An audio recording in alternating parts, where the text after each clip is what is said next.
चलिए देखते हैं क्वेश्चन नंबर दिया है कि कंपनी द्वारा 2 वर्ष में उत्पादित 6 अलग अलग प्रकार की कारों का प्रतिशत दिया है। 2000 में दिया है 3.5 लाख और 2001 में दिया है 4,40,000। तो कह रहा है कि 2001 में PRU, ठीक है, कारों की कुल संख्या क्या है। 2001 में उत्पादित PRU, P देखिए ये नीला कलर का है, शुरुआती का P है, तो P आपका जो है यहाँ तक है, तो इसका ये मिलाइएगा तो 40 पर आ रहा है, ठीक है। तो P का तो वैल्यू 40% हो गया है। और R का कितना है, तो R का आप ये ग्रीन कलर, तो ग्रीन आपका ये मिलाइए,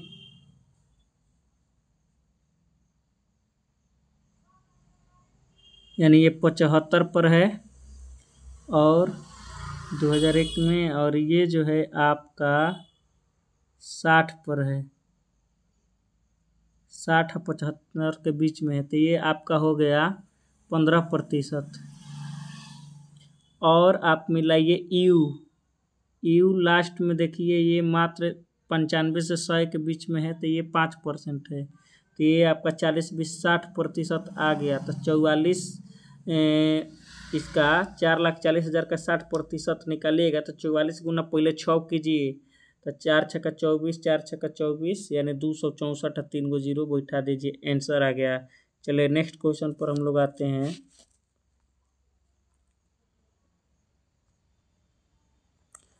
कह रहा है कि दिए गए वर्षों के दौरान संगठन में शामिल होने वाले व्यापार विश्लेषकों की कुल संख्या और संगठन में शामिल होने वाले बिक्री प्रतिनिधियों की कुल संख्या के बीच अंतर क्या है। तो ध्यान से देखिएगा कि दी गई तालिका 2015 में इतना इतना इतना है। तो दिए गए वर्षों के दौरान संगठन में शामिल होने वाले व्यापार विश्लेषक, ध्यान से देखिएगा, संगठन में शामिल होने वाले व्यापार विश्लेषक इसमें कहाँ है, तो यहाँ पर है।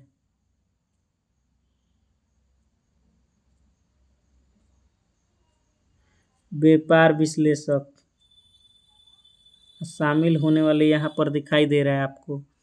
और बोल रहा है कुल संख्या, संगठन में शामिल होने वाले बिक्री प्रतिनिधियों की कुल संख्या, बिक्री और प्रतिनिधि की देखिए कुल संख्या यहाँ पर दिया हुआ है, तो इनके बीच का अंतर पूछ रहा है।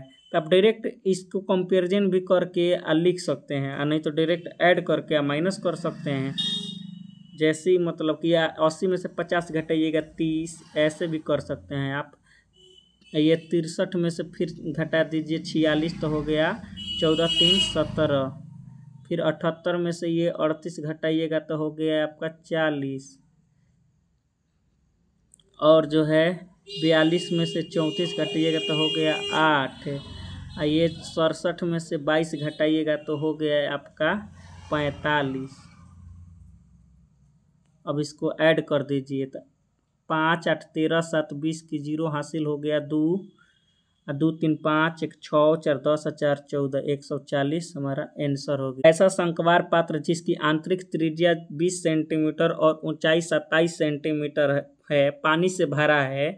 यदि पानी को 15 सेंटीमीटर त्रिज्या वाले एक बेलनाकार पात्र में उड़ेला जाए तो पात्र में किस ऊंचाई तक पहुंचेगा।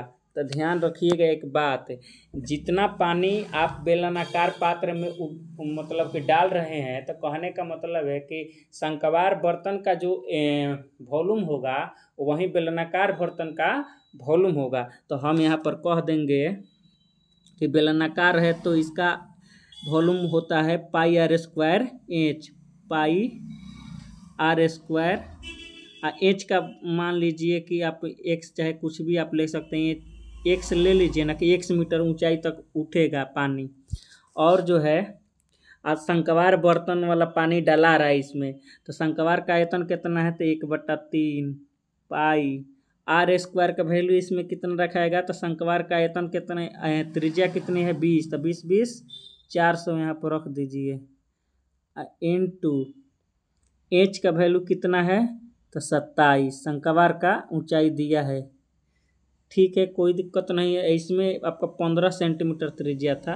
देखिए ये तो ये कट गया, ये आर स्क्वायर है ना, तो यहाँ पर 15 15 225 एक्स इक्वल टू, आइए 3 नवा 27 आप कटा दीजिए 9 से, यानी 3600। अब देखिए 25 नवा 225, ये आपका आ जाएगा 25 एक कम 5 छः 11 25 चौका 100 या 10 25 चौका 100 9 से तो 16 44 से एक्स बराबर 16 सेंटीमीटर। देखिए आ गया आंसर। चलिए नेक्स्ट क्वेश्चन पर हम लोग आते हैं।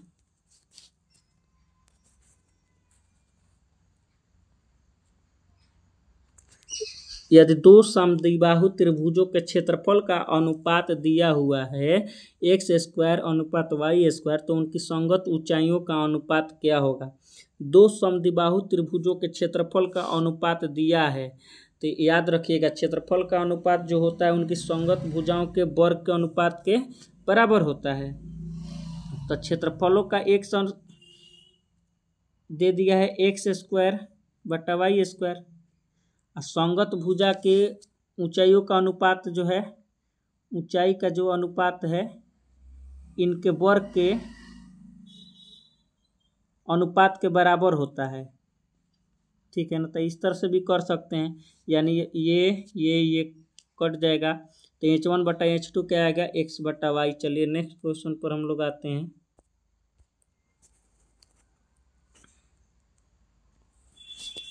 नेक्स्ट क्वेश्चन है कि x बराबर 222, y बराबर 223, z बराबर इतना, इसका मान बतलाना है। तो देखिए इसका एक फॉर्मूला होता है,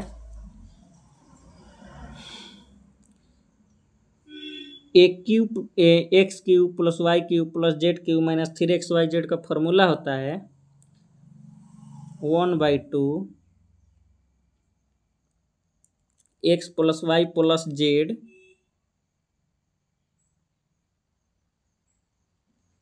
इंटू एक्स माइनस वाई का whole square plus y minus z का होल स्क्वायर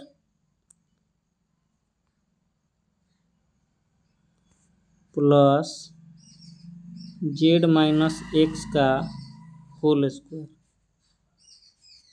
तब देखिए इसको पुट कर दीजिए 1/2 इंटू, इस सब को जोड़िए तो 4 3 7 2 9, 2 2 4 2 6, 2 2 4 2 फिर 6 हो गया। अब देखिए यहाँ पर ये आप कीजिए एक्स माइनस वाई, तो 222 में से 223 घटेगा तो -1 आएगा, तो ये तो 1 हो गया, प्लस ये 223 में से 24 से ये भी -1, तो स्क्वायर कीजिएगा तो 1 हो जाएगा, प्लस 224 में से ये आपका घटेगा 222, तो ये हो गया 2 का स्क्वायर हो गया 4, तो 4 2 6, ठीक है ना, 6 आ जाएगा। तो ये जब हम कटाएंगे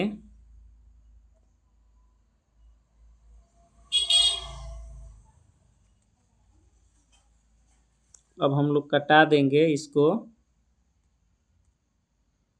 1/2 इंटू 6 6 9 इंटू आइए हो गया 6, तो यानी 2 3 से गुना करा देंगे तो 9 27 की 7, यानी ये यूनिट प्लेस पर आ गया आंसर। चलिए नेक्स्ट क्वेश्चन पर हम लोग आते हैं।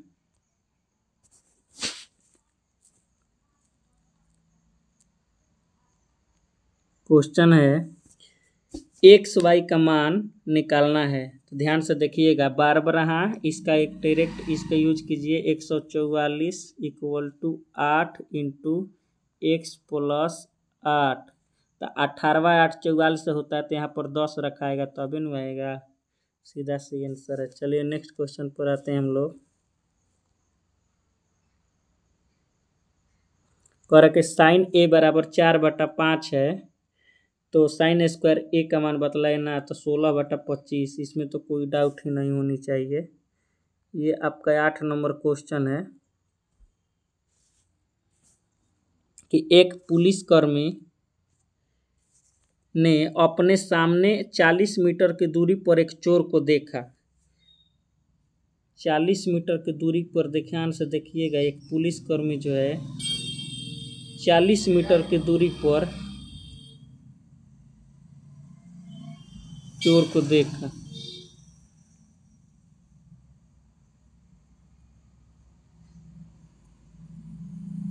चालीस मीटर की दूरी पर, ठीक है, और एक ही दिशा में दौड़ना शुरू कर दिया। चोर 10 मीटर प्रति सेकंड की चाल से दौड़ रहा है। ये चोर है, ठीक है, जब आगे आगे भाग रहा है, इसका चलवा है 10 मीटर प्रति सेकंड दौड़ रहा था, और पुलिसकर्मी 12 मीटर प्रति सेकंड की चाल से दौड़ रहा है।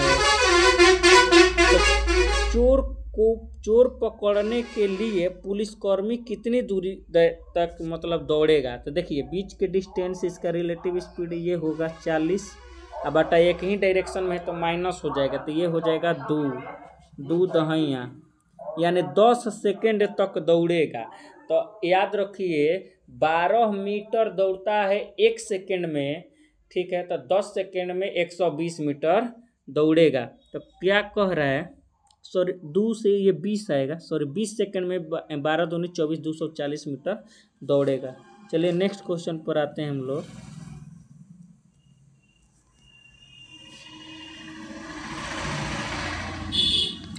कह रहा है कि cos theta equal to 1 minus cos square theta हो जा रहा है प्रश्न से। तो cos थीटा इक्वल टू हो जाएगा यहाँ पर cos theta equal to sine square theta.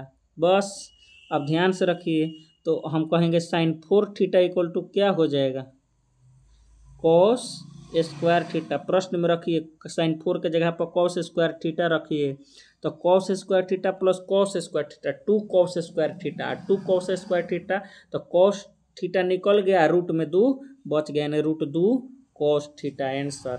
चलिए नेक्स्ट क्वेश्चन पर हम लोग आते हैं। इसमें कह रहा है कि उत्पादन विभाग में कार्यरत महिलाओं की संख्या ज्ञात कीजिए। कर्मचारियों की कुल संख्या शुरू वाले पाई चार्ट में दिया है, अब पुरुषों की कुल संख्या दिया हुआ है। ध्यान से देखिएगा, कौन विभाग में, तो उत्पादन विभाग में। तो उत्पादन विभाग में ध्यान से देखिएगा आप, तो 20% जो हैं आपके कर्मचारी हैं, तो कर्मचारी का 20% का मतलब 510 दूनी हो गया 1020। आपके कितना कर्मचारी हैं, 1020 उत्पादन विभाग में काम करने वाले। अच्छा, उत्पादन विभाग में पुरुष की कुल संख्या कितनी है, तो 2050 का 48% है। तो 2050 यहाँ पर लिख के इसका 48% निकालिएगा, तो 48 बटा में करना पड़ेगा हमको 100। तो देखिए 50 दूनी 100 इसका करेंगे तो 50 चौका 200, 50 एक कम 41 साल में कट गया, 2 से 1 कट गया 24, तो 24 से कम 24 की 4 हासिल 2, 24 चौका 96 2 98, तो 984 आया, ठीक है। टोटल उत्पादन वाला में कर्मचारी कितना है, तो आपका 1020 है, दोनों का अंतर कीजिएगा तो आ जाएगा 36। चलिए नेक्स्ट क्वेश्चन पर हम लोग आते हैं।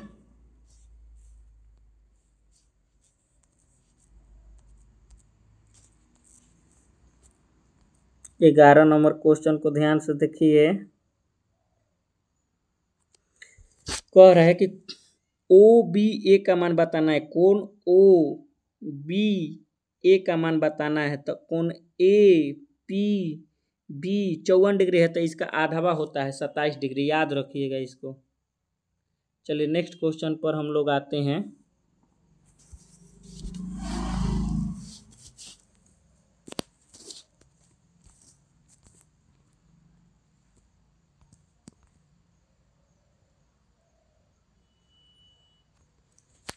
दिया है कि यदि सभी गांवों की कुल जनसंख्या 50,000 है, तो गांवों E और D की जनसंख्या के बीच कितना अंतर है। तो देखिए E कितना प्रतिशत है, ध्यान से देखिए, तो 18% है, और डी कितना है 17%, यानी 1%, यानी 2 जीरो खसका दीजिए 500 आंसर।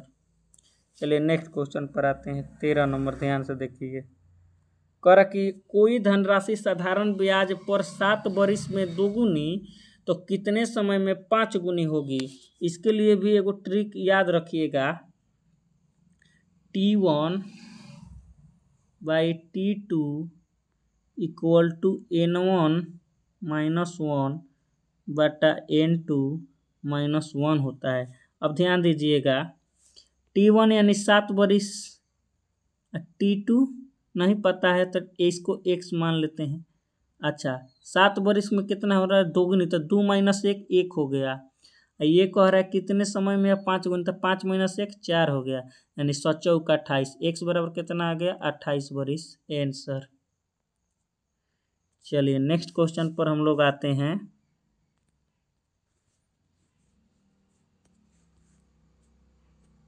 कर x y के वर्ग के अनुक्रमानुपाती है। तो कहने का मतलब है कि x जौन है इक्वल है, देखिए x अनुक्रमानुपाती है तो y स्क्वायर है, तो हम लिख सकते हैं कि x equal to k into y square. ठीक है, x 12 है, याद रखिएगा x 12 है और तो y 2 है, तो k equal to k into y का मान 2 दिया है तो 2 दूनी 4, 4 3 12, यानी यहाँ से तक k का वैल्यू तो 3 आ गया। ध्यान रखिएगा, तो x का मान ज्ञात कीजिए जब y का वैल्यू 3 है। y का वैल्यू 3 है तो x का मान बतलाना है। देखिए, तो अब हम इधर बना रहे हैं x इक्वल टू k का मान 3 रखेंगे और y का वैल्यू 3 रहेगा तो 3 के 9 9 27 हो जाएगा आंसर। चलिए नेक्स्ट क्वेश्चन पर हम लोग आते हैं।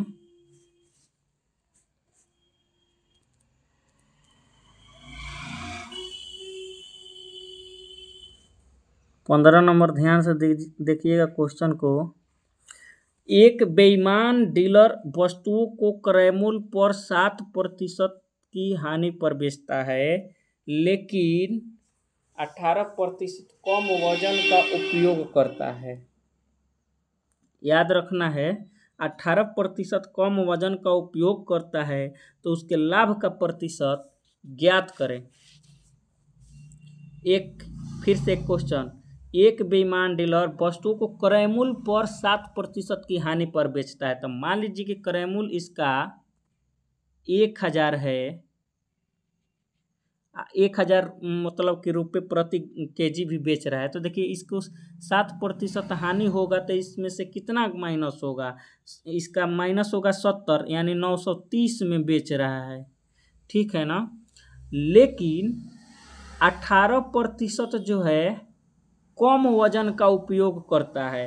तो 1 केजी नहीं देकर वो कितना केजी दे रहा है, ध्यान दीजिएगा। तो 18% मतलब 180 माइनस हो जाएगा, तो वह जो है 180 माइनस होगा तो वो कितना होगा 180, यानी 1000 में से 180 गया 820। अब देखिए, यानी ये CP हो गया, ये आपका SP है, तो इसका रेशियो निकाल दीजिए, तो आ गया 82 या 93। ठीक है, तो अब क्या करें, कितना प्रतिशत मतलब कि लाभ इसको हो गया, तो यहाँ से 8 और 3 11 बटा 82 इंटू 100, यानी 550 बटा में 41। अब जब 550 में 41 से डिवाइड कीजिएगा तो आपका आएगा 41, 410, 41 देखिए ना, कटाइए आप, 41 एक कम, 41 एक कम, तो फिर बच गया 14, तो एगो जीरो बैठ गया तो 140 हो गया, तो 41 तिहाई 13 पॉइंट मतलब कि समथिंग, यानी ऑप्शन नंबर 1 आंसर। चलिए नेक्स्ट क्वेश्चन पर हम लोग आते हैं।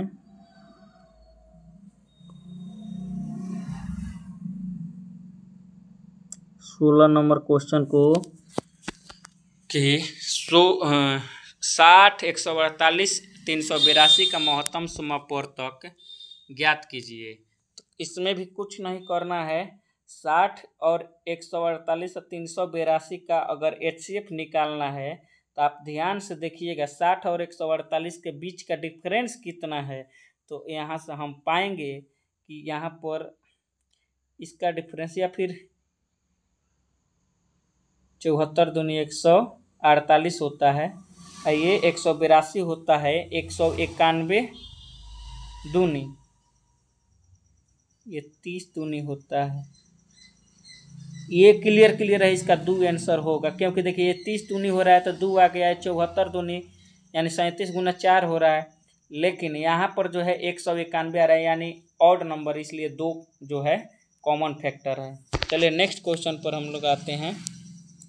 ये देखिए x + y + z का वैल्यू 0 दे दिया है, इतना दे दिया है, तो x y y z z x का मान पूछ दिया है। तो इसमें भी कुछ नहीं करना है, बोथ साइड स्क्वायर कर देंगे तो x² + y² + z² यानी प्लस 2ab + 2bc + 2ca यानी देखिए 40 + 2 × xy + yz + zx equal to x + y + z का होल स्क्वायर किए हैं तो इन्हें 0 का स्क्वायर 0 ही रहेगा। तो ये देखिए -40 होगा, 2 से कटा देंगे तो -20 आंसर।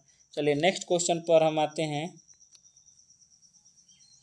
कह रहा है 18 नंबर कि राघव एक शॉपिंग मॉल में कपड़े खरीदने गया था। उसके पास 2 कूपन थे, लेकिन एक दिन में केवल एक ही इस्तेमाल किया जा सकता है।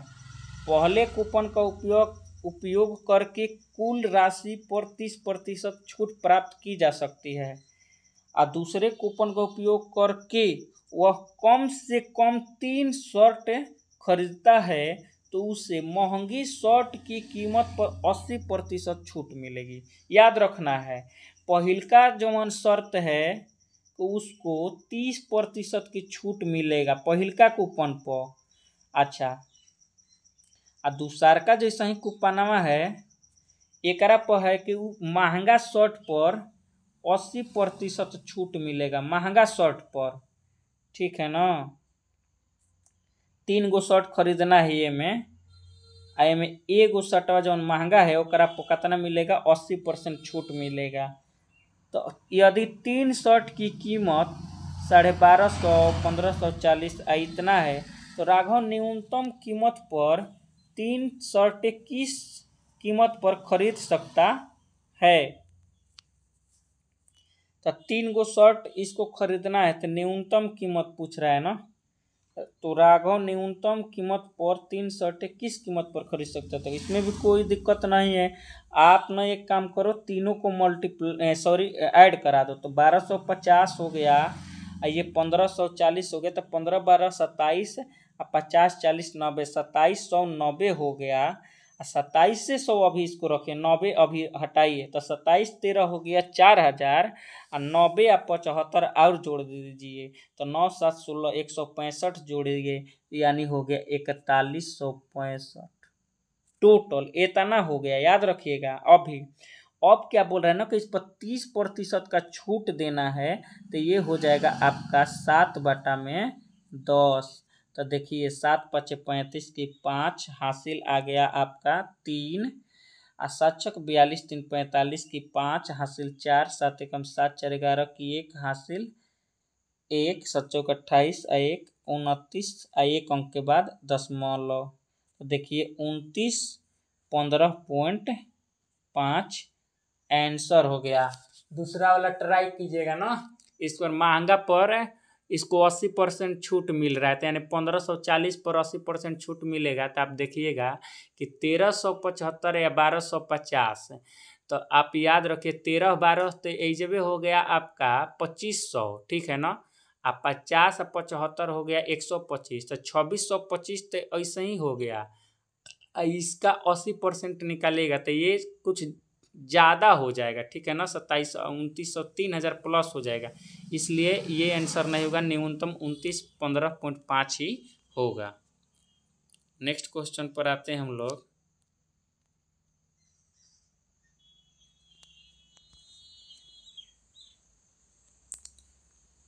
आरिफ, अरुण और अब्राहम एक कार्य को 12, 20 और 24 दिनों में पूरा कर सकते हैं। वे सब एक साथ कार्य शुरू करते हैं। कार्य को पूरा होने से एक दिन पहले आरिफ, 3 दिन पहले अरुण और 4 दिन पहले अब्राहम छोड़ देता है। तो कार्य को कितने दिनों में समाप्त होता है? आरिफ है, ध्यान से देखिएगा, आरिफ है, अरुण है, अब्राहम है, ठीक है ना। तो 12 है, ये तीनों काम कर रहे हैं, 12, 20, 24, ठीक है ना। तो 12, 20, 24 का लघुत्तम निकालेंगे तो कितना होगा? ये होगा आपका 120 होगा। तो इस सब का आ जाएगा आपका 12 दहिया, 20 छक्का, 24 5। अब कह रहा है कि एक दिन पहले आरिफ काम छोड़ देता है। कार्य पूरा होने से एक दिन पहले, तो आप याद रखिएगा, एक दिन में मान लेते हैं कि काम पूरा होता है, तो ये कहेंगे 10 × x - 1।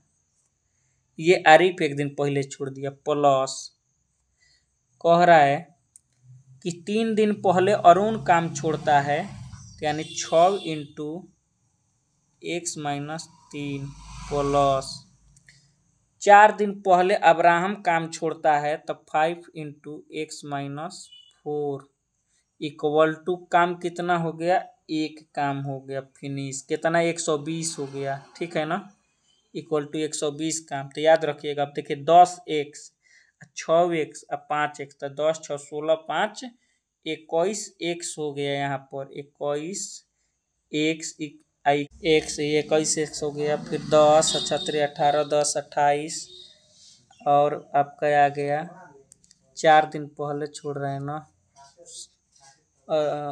4 दिन पहले अब्राहम छोड़ रहा है, तो 5 का 20, 28, 20, 48। तो 120 और 48 कितना हो जाएगा? 120, 48, 168, तो 21, 8 दिन आंसर। चलिए नेक्स्ट क्वेश्चन। तो 130 हो गया, इसमें 60, 63, 78 बढ़ेगा तो ये 208 हो गया। कह रहा है उसकी बचत, उसकी प्रारंभिक बचत से 250% बढ़ जाती है, यानी 40 दूनी 80 या 100 बढ़ेगा, तो ये आपका बचत हो गया 140। तो यानी सेविंग कितना रहा होगा? तो 60 है 8 और 68, यानी खर्चा कितना बढ़ गया है? तो 8 बढ़ा है, कितना से? तो 60 से। 60 नीचे 8 ऊपर गुना 100, तो ये आपका 63, 78। देखिए कटाइए, 36, 6 सॉरी, ये जो है पूछ रहा है ना कि तो नया निर्वाह व्यय बढ़े हुए वेतन का कितना है?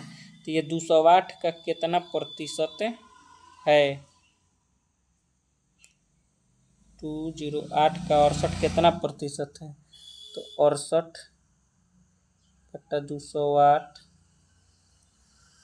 ये 90 रहेगा। तो आपका यहाँ से निकालना पड़ेगा,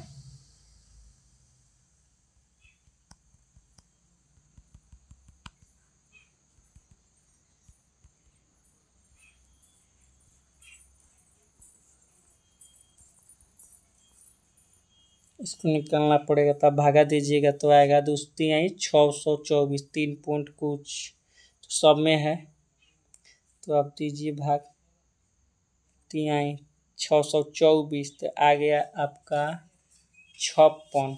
फिर आ गया 560, तो फिर 2 हाली में जाएगा, तो 2 हाली में जाएगा, तो यानी 32 पॉइंट समथिंग। चलिए नेक्स्ट क्वेश्चन पर हम लोग आते हैं।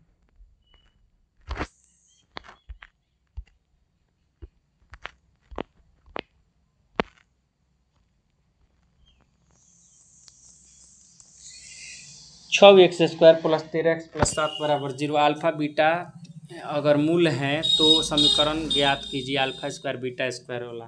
तो ध्यान से देखिए 6 7 42 एक्स स्क्वायर हो रहा है, तो इसको तोड़िए। तो इसको तोड़ने पर कि कैसे तोड़ेंगे, हाँ 6 7 पर टूट भी जाएगा। देखिए इसको 6 x square plus 7 x plus 6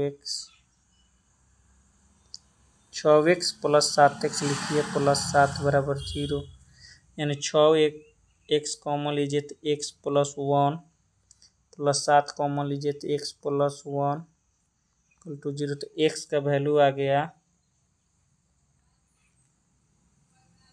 -7/6 और एक आ गया -1, यानी अल्फा का वैल्यू इतना आ गया, बीटा का वैल्यू इतना आ गया। तो अल्फा का वैल्यू आ गया 49/36 और एक का बीटा का वैल्यू आ गया 1।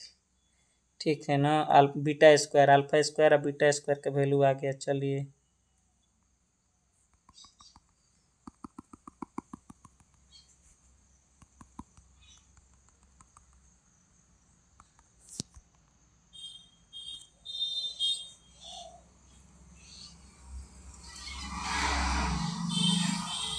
अल्फा स्क्वायर बीटा स्क्वायर का तो वैल्यू आ गया।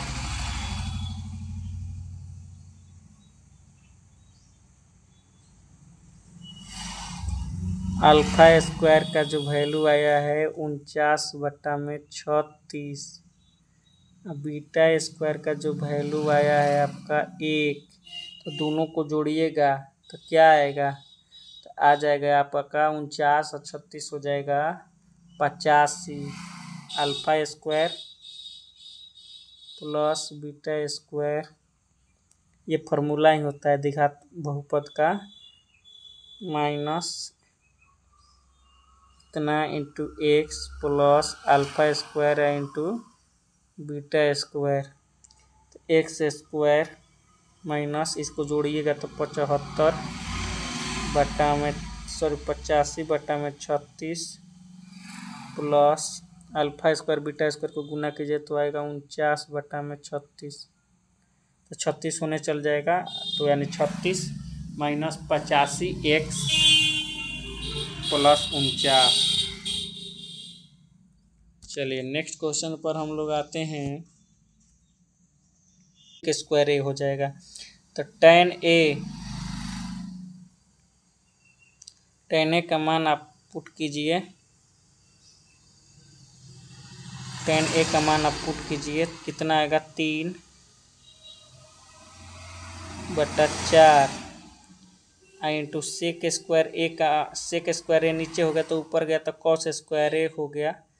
कॉस स्क्वायर ए का वैल्यू जो आएगा 16 में आएगा 25 माइनस साइन इंटू कॉस हो जाएगा, ये भी साइन का वैल्यू 3/5 इंटू कॉस का वैल्यू जो होगा 4/5, यानी देखिए 4 से 4 कट गया, चलते हैं 12/25, 12/25 कट के आ गया 0।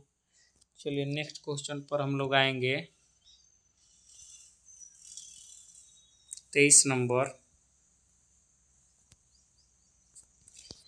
तो 23 नंबर जैसे ही हम क्वेश्चन पर आएंगे तो देखते हैं कि एक 12 सेंटीमीटर त्रिज्या वाले ठोस धात्विक गोले को पिघलाकर एक शंकु का आकार दिया जाता है, जिसके आधार का व्यास 12 सेंटीमीटर, शंकु की ऊंचाई बतलाना है। एक 12 सेंटीमीटर त्रिज्या वाले धात्विक गोले को पिघलाकर एक शंकु का आकार दिया जाता है। तो गोला का आयतन और शंकु का आयतन बराबर हो गया। तो ध्यान से देखिए 4/3 पाई आर क्यूब का मतलब 1700 या 28 हो गया, 12 का क्यूब कीजिएगा तो ठीक। पिघला कर एक शंकु बना गया जिसका आधार का व्यास दिया जाता ना, तो 1/3 पाई आर स्क्वायर का मान देखिए तो ये 12 व्यास है तो 6 6 36 हो जाएगा इंटू एच। अब देखिए 1/3 1/3 कैंसिल, पाई से पाई कैंसिल, 4 से 9, 4 9 9 से 1728 कटा दीजिए, आंसर आ जाएगा। तो देखिए 9 1 कम, फिर बच गया 8, तो फिर 9 9 81, तो 1 और 9 दूनी 18, 192 सेंटीमीटर आंसर। चलिए नेक्स्ट क्वेश्चन पर हम लोग आएंगे। इक्वल टू आना चाहिए 11।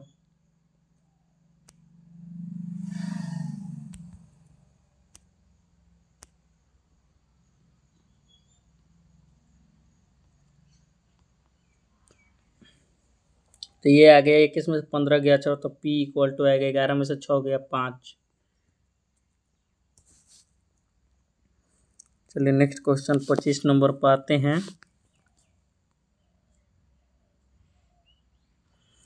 एक परिवार के 6 सदस्यों की औसत आयु 40 वर्ष है। यदि इसमें एक अतिथि की आयु शामिल कर ली जाए तो औसत आयु 12.5% जो है बढ़ जाती है। 12.5% बढ़ जाती है का मतलब हुआ 1/8, 12.5%, यानी 8 से 9 हो जाती है। तो 8 × 5 = 40, तो 9 × 5 = 45, यानी औसत 40 से बढ़ के कितना हो जा रही है, 45 हो जा रही है। 40 ले बढ़ के औसत कितना हो जा रहा है, 45 हो जा रहा है। तो याद रखिए एक व्यक्ति के आने से, यानी पहले से 6 गो व्यक्ति थे, अब आगे कितना 7 गो व्यक्ति हो गए, अब एगो और इसमें बढ़ गया। तो यानी 7 में ना 5-5 बढ़ा है, तो 7 × 5 = 35 हो गया, 35 बढ़ा है। अब पहले से 40 था, तो 40 से 35 75 आंसर। चलिए इंग्लिश सेक्शन को हम लोग देखेंगे।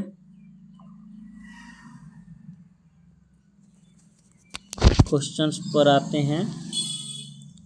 दिया है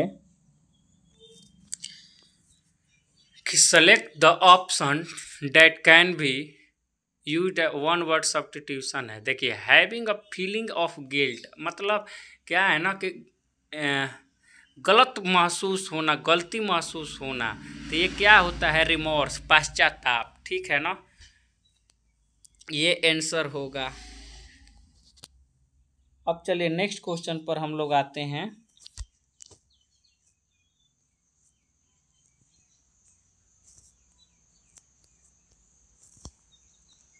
नेक्स्ट क्वेश्चन है आपका कि यहाँ पर PQRS है, तो देखेंगे data on the migrant worker watch, यहाँ से नहीं, formulating effective policy decisions and preventing the governments from strategy for the welfare of migrant worker. ये होगा data on the migrant worker was, ठीक है, वाज यहाँ पर हो जाएगा preventing the governments from formulating effective policy decisions and strategy for the welfare of migrant worker. ये आपका बी नंबर ऑप्शन हो जाएगा। चलिए नेक्स्ट क्वेश्चन पर आते हैं। A person who is criticises traditional beliefs, ठीक है ना, एंड कस्टम्स, जो रीति रिवाजों को जो उसको ब्लेम करता है, तो आइकनोक्लास्ट होता है, ठीक है, मूर्ति भंजक होता है। चलिए नेक्स्ट क्वेश्चन पर आते हैं। दे रहा है कि आई फेल्ट, ठीक है ना, strangely elected at the news. I felt, ठीक है ना, स्ट्रेंजली, मैंने क्या एकदम से अजीब महसूस किया, elected at the news, news में मतलब कि ये आने के बाद, तो ये हो गया। चलिए नेक्स्ट क्वेश्चन पर आते हैं। The students usually ask for a bonus time of 30 minutes for completing their projects. The students जो है यूजुअली आस्क्स नहीं होगा, ठीक है ना, क्योंकि यहाँ पर स्टूडेंट सब्जेक्ट प्लुरल हो गया, इसलिए वर्ब को सिंगुलर करने की कोई ज़रूरत नहीं है। यहाँ पर आस्क के जगह पर आस्क ही होना उचित है। चलिए नेक्स्ट क्वेश्चन पर आते हैं। The student were warn on coming late to school, ये गलत है, वार्न ऑन नहीं होता, warn against coming late to the school होगा। नेक्स्ट क्वेश्चन पर आते हैं। Select the incorrectly spelled word, तो ये क्या दिया है कि मस्क, ठीक है, एंजल, ठीक है, डिसाइड भी सही है, ये एक्सटर्नल गलत है, EXTER होता है NAL, याद रखिएगा इस वर्ड को, ये होता है EXTERNAL होता है। चलिए नेक्स्ट पेज पर आते हैं। यहाँ पर दे रहा है एंटोनिम्स बताना है। प्रॉपर्टीली इसका मतलब क्या है कि दे रहा है कि the singer complained to the police, singer ने पुलिस से कंप्लेन किया कि that she was properly attacked back stage, ठीक है ना, तो इमीडिएटली आफ्टर द कंसर्ट, ठीक है, तुरंत मतलब कि सहमति के बाद, she was properly attacked back stage, मतलब कि बैक स्टेज से जो है उस पर अटैक हो गया सिंगर के, तो ये क्या होगा, इम्पॉसिबली, ये हुआ ना कि मतलब जिसका होने की संभावना नहीं थी और अचानक से मतलब कि ये अटैक हो गया, इसलिए यहाँ पर इम्पॉसिबली होनी चाहिए एंटोनिम। यहाँ पर प्रॉपर्ली जो है ये पॉसिबल हो गया है ना, इसलिए इसका इम्पॉसिबल होना चाहिए। नेक्स्ट पर आते हैं, कह रहा है कि लेट अस नो, ठीक है ना, जानते हैं, व्हाट यू थिंक, जो आप सोचते हैं, इन ब्लैक एंड व्हाइट, लिखित रूप से होता है, इन राइटिंग, ठीक है ना, let us know what you think in writing, जो सोचते हैं उसको लिखिए, ये हुआ। अब चलिए नेक्स्ट क्वेश्चन पर आते हैं कि he drank a lot of coffee before the marathon, ठीक है, उसने क्या किया कि he drank a lot of coffee, उसने बहुत ज़्यादा मात्रा में कॉफ़ी पी लिया बिफोर द मैराथन, मैराथन के दौड़ने से पहले।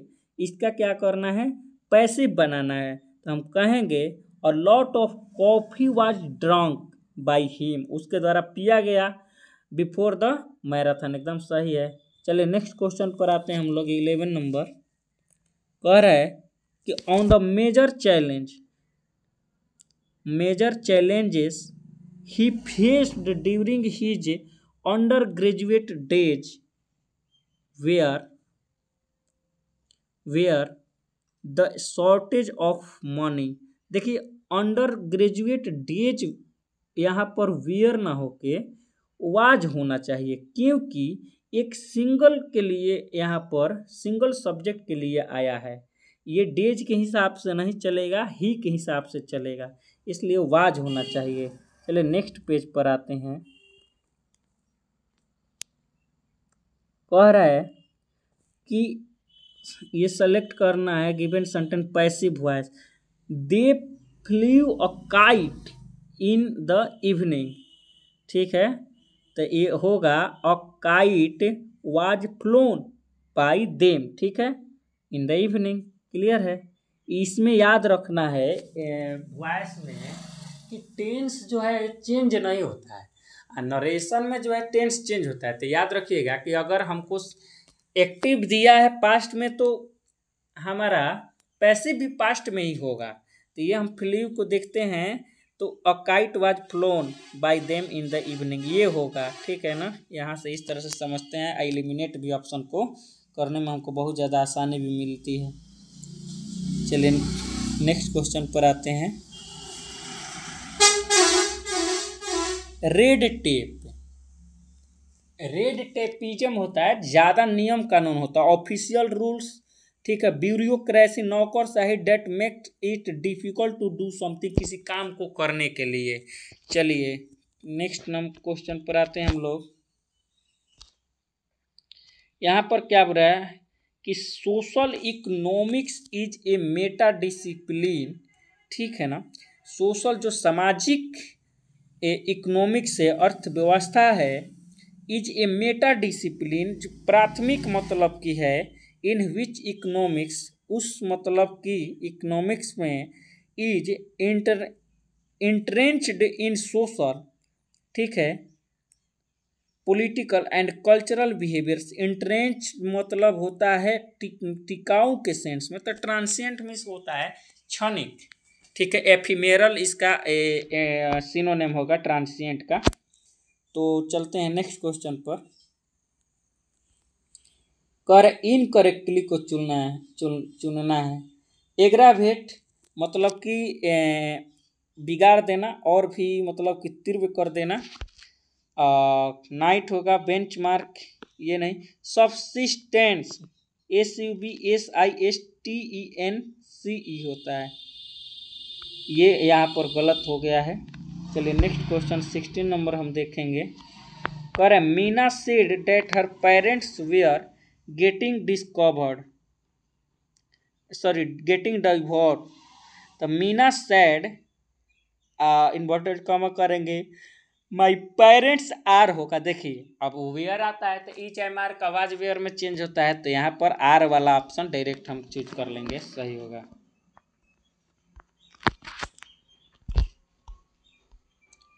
सेवेंटीन नंबर क्वेश्चन को हम लोग देखेंगे।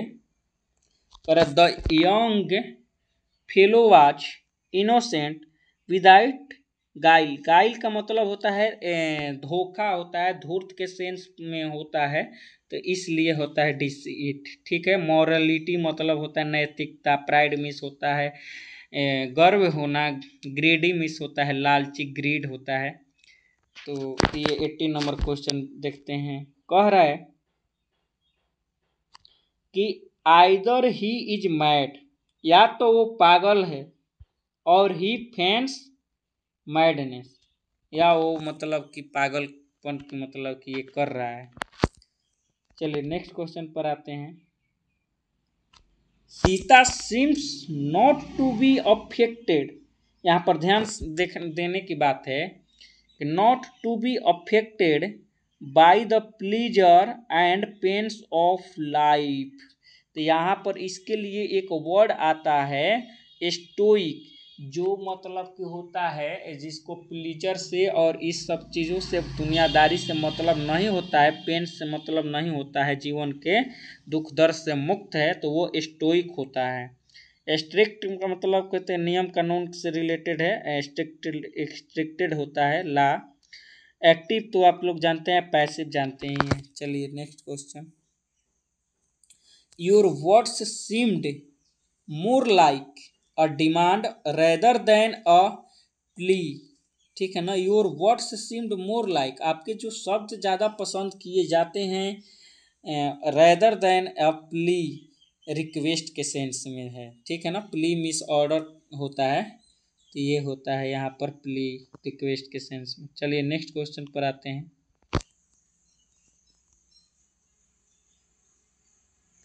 करे being constant entails repeating a task or action or performing an activity without a stop or interval। बिना मतलब के रुके हुए, बिना किसी रुकावट के, ठीक है, परफॉर्म करना, ये इंटेल्स। ठीक है। तो कंसिस्टेंसी लगातार जो है, कैन नेवर बी अटेंड, लगातार जो है नहीं अटेंड कर सकता है कोई। इन स्पोराडिक मतलब कभी कभार। और यहाँ पर 2 नंबर का देखिए क्या होगा। कभी कभार स्पोराडिक मतलब रुक रुक कर भी होता है, तो स्पोराडिक या इंटरमिटेंट मतलब मीनिंग इन सेम, तो intermittent manner. When you perform anything regularly, किसी भी चीज़ का प्रयास अगर आप रेगुलरली परफॉर्म करते हैं, you will not only build expertise, आप उसमें एक्सपर्ट होते हैं, बल्कि in that area, but you will also gain a better of it है। तो देखिए 3 नंबर में क्या भराएगा यहाँ पर, तो कॉम्प्रिहेंशन होगा। ठीक है ना। उसमें बढ़ाना, कॉम्प्रिहेंशन ऑफ इट, और उसको बेटर बनाते भी हैं। ठीक है ना। उसमें एक्सपर्ट बनने के साथ साथ उसमें आप बेटर और भी करते हैं, तो यहाँ पर ये कॉम्प्रिहेंशन सही होगा। because of greater amount of effort put in over longer period of time, लंबे समय के बाद this enhanced comprehension is, ये आपका जो होगा 23, ये तीन नंबर में हो गया है, ये चौथा में आइए, comprehension is feasible, ठीक है ना, enhanced comprehension is feasible as a result consistency is the instrument that allow anyone to consistently put in the effort.